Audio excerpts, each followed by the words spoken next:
জামাত এলসিপি এবং যারা জোট করছে তারা ভোট কারচুপি করার সম্ভাবনা বেশি আছে। নাসির পাটোয়ারির মতন লোক তারা তো পাগল।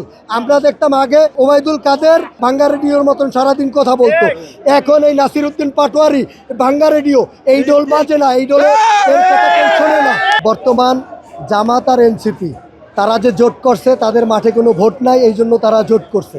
এবং তাদের গায়ে যারা ডিম মারে, আসলে এই ডিমেরও একটা দাম আসে, 20 থেকে 25 টাকা একটা ডিমের দাম আছে।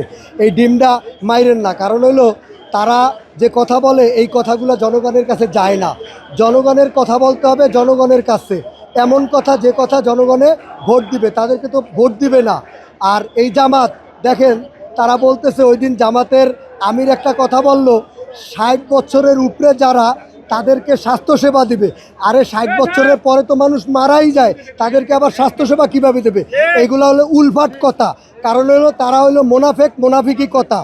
আগামী দিন জাতীয় এই নির্বাচনে আমরা একটা সংখ্যা করতেছি, আমাদের লিডার বা চেয়ারম্যান বলছে যে তাহাজ্জুদের নামাজ পড়তে হবে মাঠে, আর ফজরের নামাজ পড়তে হবে ভোট কেন্দ্রে। কারণ কি জানেন? পদ্মা সেতু, মেট্রো রেল এবং এলিভেটেড এক্সপ্রেসওয়ে নির্মাণের গর্বিত অংশীদার বসুন্ধরা সিমেন্ট।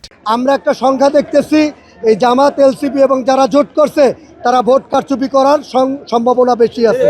অতএব যারা চাঁদাবাজ এবং জুলুমাজ তারা কিন্তু আজকে বিভ্রান্ত সৃষ্টি করতেছে। নাসির পাটোয়ারির মতন লোক তারা তো পাগল।